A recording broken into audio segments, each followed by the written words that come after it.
Cube Radio. Salut, c'est Charles Dran avec l'équipe dans 5 minutes. On s'intéresse aux sciences, à l'histoire et à l'actualité.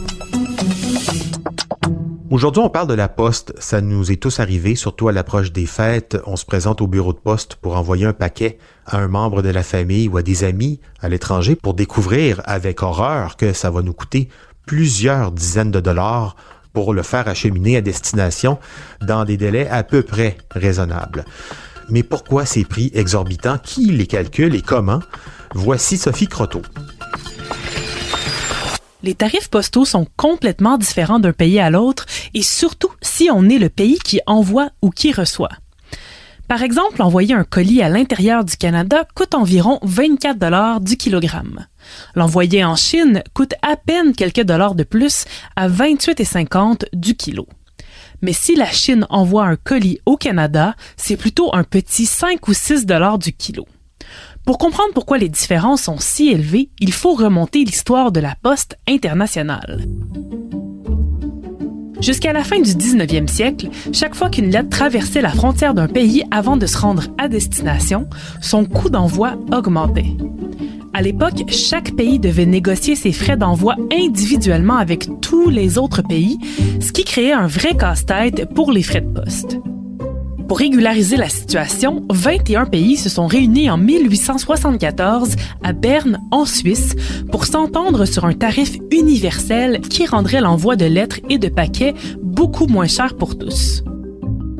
Tous les pays paieraient le même tarif pour l'envoi et la réception du courrier, qu'il soit local ou international, et les coûts finiraient par se balancer en fin d'année.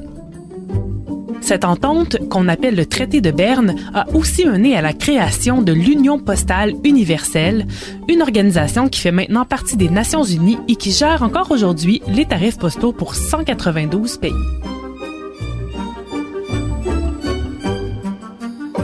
Mais près de 100 ans plus tard, les tarifs établis en 1874 ne faisaient plus tellement de sens. C'est l'Italie qui lève le drapeau en premier dans les années 60 en soulevant le fait qu'elle recevait d'immenses quantités de magazines, mais n'envoyait que très peu de courriers à l'étranger. La poste italienne dépensait donc trop en livraison de colis, mais n'avait que très peu de rentrées d'argent. L'Union postale universelle accepte donc de réviser ses règlements pour que les pays qui recevaient plus de courriers internationaux qu'ils en envoyaient soient remboursés en conséquence. C'est aussi le début des tarifs différents pour les pays riches et ceux en développement, ce qui réduit considérablement les coûts pour les pays plus pauvres qui ne pouvaient pas se permettre les mêmes dépenses. Dans les années 60, la Chine était considérée comme un pays en développement comme elle n'était pas encore la plaque tournante du commerce mondial qu'elle est aujourd'hui. En fait, c'est ces mêmes tarifs réduits qui lui ont entre autres permis de se développer autant, puisqu'elle pouvait produire en masse et envoyer le stock à l'étranger pour presque rien. Avec le boom du commerce électronique dans les années 2010, son avantage économique est devenu flagrant, au grand mécontentement des pays industrialisés qui payaient depuis longtemps le plein prix. Des pays comme le Canada et les États-Unis, qui exportaient beaucoup plus, voyaient donc leur marge de profit réduire comme ils se mettaient soudainement à recevoir beaucoup plus de colis de l'étranger.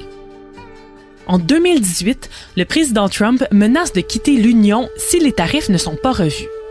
L'année suivante, l'Union se réunit d'urgence et finit par accepter de renégocier les tarifs, permettant aux pays comme le Canada et les États-Unis d'augmenter les tarifs de réception des colis internationaux d'en moyenne 16% par année.